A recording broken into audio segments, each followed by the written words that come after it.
एक युवती बगीचे में बहुत गुस्से में बैठी थी। पास ही एक बुजुर्ग बैठे थे। उन्होंने उस परेशान युवती से पूछा, क्या हुआ बेटी, क्यों इतना परेशान हो? युवती ने गुस्से में अपने पति की गलतियों के बारे में बताया। बुजुर्ग ने मंद मंद मुस्कुराते हुए युवती से पूछा, बेटी, क्या तुम बता सकती हो तुम्हारे घर का नौकर कौन है? युवती ने हैरानी से पूछा, क्या मतलब? बुजुर्ग ने कहा, तुम्हारे घर के सारी जरूरतों का ध्यान रखकर उनको पूरा कौन करता है? युवती, मेरे पति। बुजुर्ग ने पूछा, तुम्हारे खाने पीने की और पहनने ओढ़ने की जरूरतों को कौन पूरा करता है? युवती, मेरे पति। बुजुर्ग, तुम्हें और बच्चों को किसी बात की कमी ना हो और तुम सबका भविष्य सुरक्षित रहे, इसके लिए हमेशा चिंतित कौन रहता है? युवती, मेरे पति। बुजुर्ग ने फिर पूछा, सुबह से शाम तक कुछ रुपयों के लिए बाहर वालों की और अपने अधिकारियों की खरी खोटी हमेशा कौन सुनता है? युवती ने कहा, मेरे पति। बुजुर्ग, परेशान और गम में कौन साथ देता है? युवती, मेरे पति। बुजुर्ग, तुम लोगों के अच्छे जीवन और रहन सहन के लिए दूर दराज जाकर सारे सगे संबंधियों को, यहाँ तक कि अपने माँ बाप को भी छोड़कर जंगलों में भी नौकरी करने को कौन तैयार होते हैं?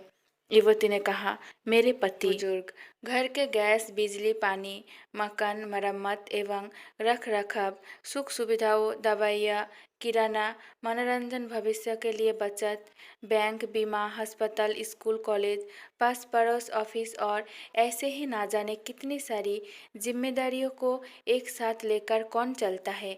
युवती ने कहा, मेरे पति। बुजुर्ग ने कहा, बीमारी में तुम्हारा ध्यान और सेवा कौन करता है? युवती, मेरे पति। बुजुर्ग बोले, एक बात और बताओ, तुम्हारे पति इतना काम और सबका ध्यान रखते हैं, क्या कभी उसने तुमसे इस बात के पैसे लिए? युवती, कभी नहीं।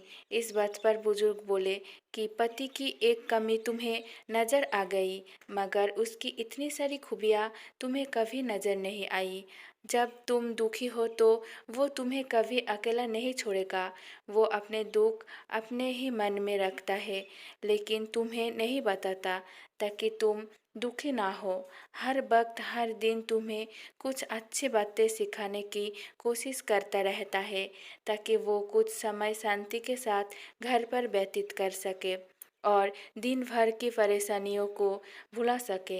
हर छोटी छोटी बात पर तुमसे झगड़ा ना कर सकता है, तुम्हें दो बातें बोल भी लेगा, परंतु किसी और को तुम्हारे लिए कभी कुछ नहीं बोलने देगा। तुम्हें आर्थिक मजबूती देगा और तुम्हारा भविष्य भी सुरक्षित करेगा।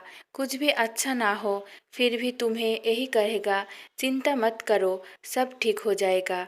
माँ बाप के बाद तुम्हारा पूरा ध्यान रखना और तुम्हें हर प्रकार की सुविधा और सुरक्षा देने का काम करेगा। तुम्हें समय का पाबंद बनाएगा। तुम्हें चिंता ना हो इसलिए दिन भर परेशानियों में घिरे होने पर भी तुम्हारे 15 बार फ़ोन करने पर भी सुनेगा और हर समस्या का समाधान करेगा, क्योंकि पति ईश्वर का दिया एक स्पेशल उपहार है। इसलिए उसकी उपयोगिता जानो और उसकी देखभाल करो।